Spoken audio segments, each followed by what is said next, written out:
तो देखिए, good morning guys. आज हम लोग पढ़ेंगे रेजिस्टेंस के बारे में। इसके बारे में पढ़ेंगे बेटा हम लोग resistance.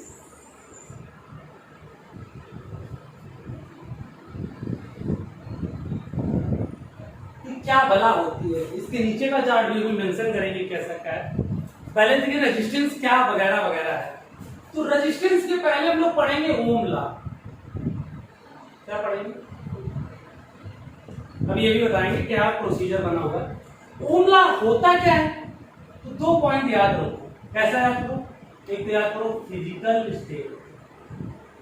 Physical state, physical state में क्या होता है, टेम्परेचर है ना, प्रेशर कैसा हो, कांस्टेंट हो। बेटा कैसी हो, कांस्टेंट। वोल्टेज याद हो गया। कैसे याद करेंगे हम लोग, बात किसकी कर रहे हैं, लाइट की। तो लाइट में कंडक्टर बढ़ाता है, तो हमने बता दिया कि कोई भी कंडक्टर उसकी फिजिकल स्टेट क्या हो, कांस्टेंट हो। अब फिजिकल स्टेट में क्या आता है, टेम्परेचर, प्रेशर। तो किसी भी कंडक्टर की फिजिकल स्टेट कांस्टेंट हो तो जो पोटेंशियल होता है वो डायरेक्टली प्रोपोर्शनल होता है किसके, वोल्टेज के। पोटेंशियल डायरेक्टली प्रोपोर्शनल होता है किसके, सॉरी करंट। किसके होता है, करंट के। अब प्रोपोर्शनल का साइन हटाएंगे तो हम लोग क्या लेते हैं, कांस्टेंट पहले लिया। तो R इक्वल क्या हो जाएगा बेटा, V अपान, याद रखिएगा। R इक्वल क्या हो जाएगा बेटा, V अपान। R इक्वल क्या हो जाएगा हमारा, V अपान I। गौर सुनिएगा, R इक्वल क्या हो जाएगा, V अपान I। दोबारा गौर सुनिए, ये किसी भी कंडक्टर की फिजिकल स्टेट क्या रहा बेटा, कांस्टेंट। यानी फिजिकल स्टेट में क्या था, टेम्परेचर, प्रेशर। तो जनरेटिंग ऑफ पोटेंशियल डिफरेंस किसके का डायरेक्टली प्रोपोर्शनल होता है, करंट के। किसके डायरेक्टली प्रोपोर्शनल होता है, करंट के। अच्छा, प्रोपोर्शनल साइन हटाएंगे तो हम लोग क्या लगाते हैं, कांस्टेंट। कांस्टेंट क्या ले लिया, ये ही R जो है ये हमारा क्या है, रेजिस्टेंस। क्या है बेटा, पर याद रखना जो ओम लॉ होता है कि उसके बीच में कभी ग्राफ बनाने का है, ये V ऐसे और ये I ऐसे। तो ओम लॉ तभी होगा जब उसके बीच में ग्राफ कैसा मिलेगा, स्ट्रेट लाइन। कैसा ग्राफ मिलेगा, हमेशा स्ट्रेट लाइन।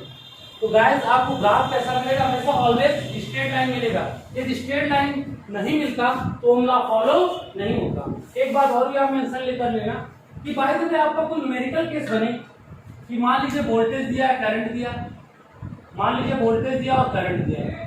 यदि इसका रेजिस्टेंस R1 और इसका रेजिस्टेंस R2, यदि R1 का मान R2 के बराबर हो तो ही ओम लॉ फॉलो करेगा, अन्यथा ओम लॉ फॉलो नहीं होगा। यदि R1 का मान R2 के बराबर हो तो ही करेक्ट होगा, यानी ओम लॉ फॉलो करेगा, अन्यथा ओम लॉ फॉलो नहीं होगा। राइट। अब हम लोगों ने पढ़ा जैसे रेजिस्टेंस। तो रेजिस्टेंस क्या होता है, जनरली लाइन में आपने देखा होगा लाल पीले हरे गुलाबी बने होते रेजिस्टेंस, और इसका मेन वर्क होता है करंट को कंट्रोल करना। करंट को क्या करता है बेटा, कंट्रोल। अच्छा, resistance these are two type, एक होता है इंटरनल रेजिस्टेंस, एक होता है एक्सटर्नल। तो हम लोग इंटरनल तो अभी पढ़ा नहीं, बात की पढ़ेंगे कभी। तो resistance these are two types, पर एक पढ़ लो तो R इक्वल होता है बेटा क्या, V अपान I। अभी हम लोग थोड़ी देर पढ़ा।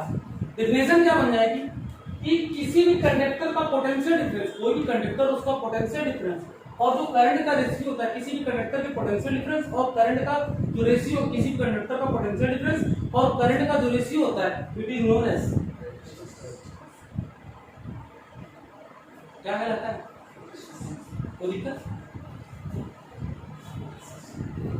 तो ये समझ गए ना, किसी भी कंडक्टर का रेजिस्टेंस और वोल्टेज का जो डिफरेंस होता है वो क्या कहलाता है, वोल्टेज और करंट का डिफरेंस होता है। वोल्टेज और करंट, वोल्टेज और करंट का जो रेशियो होता है वही कहलाता है इसके।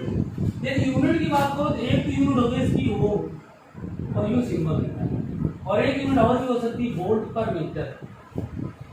क्या होगी, वोल्ट पर मीटर। एक बात और याद रखिए, डायमेंशन की बात करें तो V बराबर हम लोगों ने किसी जमाने में W/P पढ़ा होगा, I बराबर क्या पढ़ा होगा, Q/T, क्रॉस मल्टीप्लाई करा लेंगे तो W इंटू T बटे क्या हो जाएगा, Q स्क्वायर। इसकी डायमेंशन क्या होती है, ML square T minus T। इसकी हो गई P, नीचे हो गई T का, तो हो जाएगा ML स्क्वायर T माइनस 1। तो भैया जी ऊपर जाएंगे तो A स्क्वायर A की पावर माइनस 1 T की पावर हो जाएगा क्या, ML स्क्वायर T की पावर माइनस 2 A की पावर। कोई प्रॉब्लम होगी नहीं। अब एक चीज और भी आता है, कंडक्टिविटी। इलेक्ट्रिकल कंडक्टिविटी आती है, इलेक्ट्रिकल कंडक्टिविटी। इसको किससे नोट करते हैं? कैपिटल जी से। कुछ लोग इलेक्ट्रिकल कंडक्टेंस भी बोलते हैं, कुछ लोग कंडक्टिविटी बोलते हैं, कुछ लोग कंडक्टेंस बोलते हैं। तो ये बहुत सरल चीज है कि G बराबर होता है 1/R, यानी रेजिस्टेंस के रेसिप्रोकल को ही, रेजिस्टेंस के रेसिप्रोकल को ही क्या कहलाते हैं? इलेक्ट्रिकल कंडक्टिविटी या इलेक्ट्रिकल कंडक्टेंस। रेजिस्टेंस के रेसिप्रोकल को क्या कहलाते हैं? इलेक्ट्रिकल कंडक्टेंस या इलेक्ट्रिकल कंडक्टेंस। याद रखिएगा, आ जाएगा ना। चलिए एक वर्ड आता है और अब आप सोच रहे होंगे सर ये साफ क्यों नहीं कर रहे? बड़ा जरूरत पड़ेगी, घबरा क्यों रहे? इसी के साथ आता है फैक्टर, इसके रेजिस्टेंस, यानी रेजिस्टेंस किस किस पे डिपेंड करता है? तो पहला टेम्परेचर,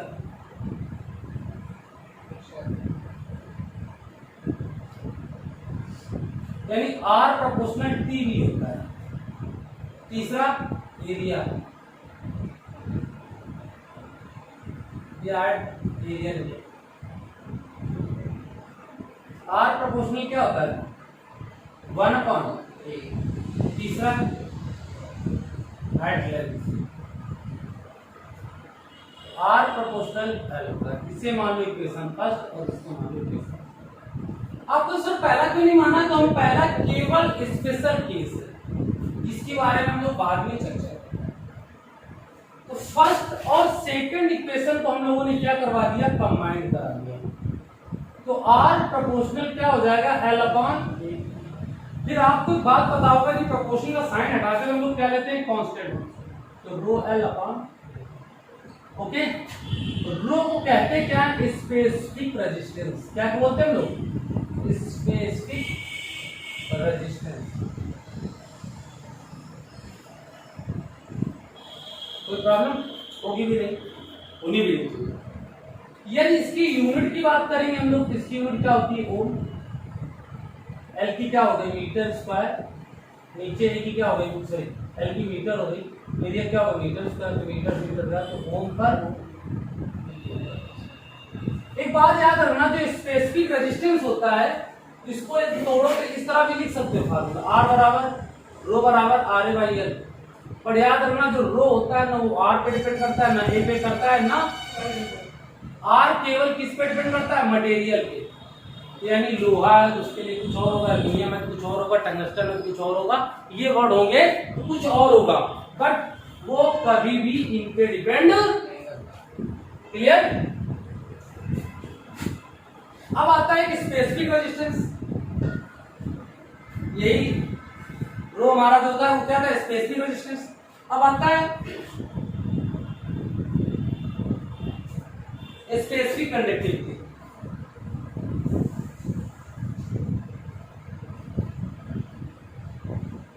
भाई कंडक्टेंस लिख लो या कंडक्टिविटी, कोई भी एक वर्ड लिख लो। ये जानते हो क्या कहते हैं? सिग्मा। सिग्मा बराबर क्या होता है? 1/ρ। यानी स्पेसिफिक रेजिस्टेंस के स्पेसिफिक रेजिस्टेंस के रेसिप्रोकल को, स्पेसिफिक रेजिस्टेंस के रेसिप्रोकल को क्या कहते हैं? Specific conductance. अब आपने पढ़ा होगा कि रो इक्वल एक फार्मूला होता है E/J,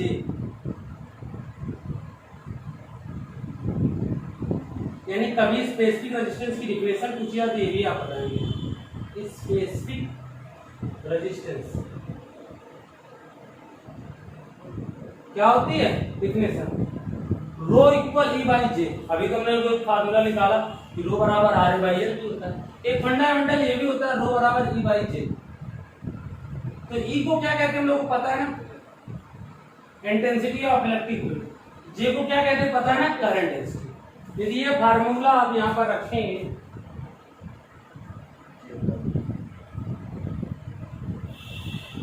तो J बराबर हो जाएगा सिग्मा। ओके, याद रखना स्पेसिफिक रेजिस्टेंस ये भी होता है रो बराबर E/J। कोई दिक्कत? ओके, चलिए अब लास्ट टॉपिक है आज की वीडियो का, रेजिस्टेंस कोड।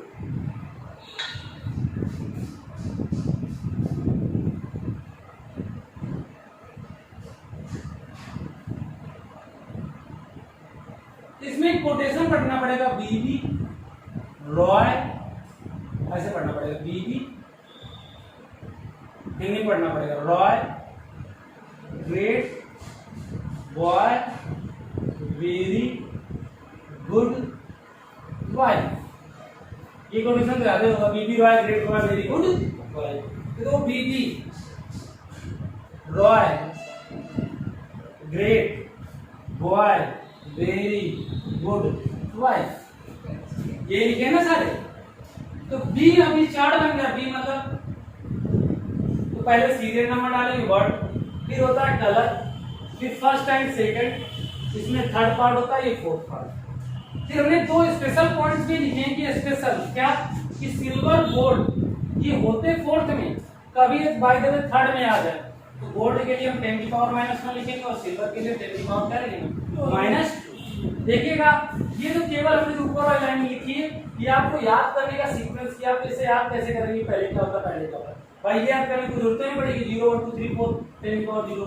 इसके न्यूमेरिकल केस कैसे आएंगे, जैसे ऐसे आ सकता है, कैसे रेड, येलो,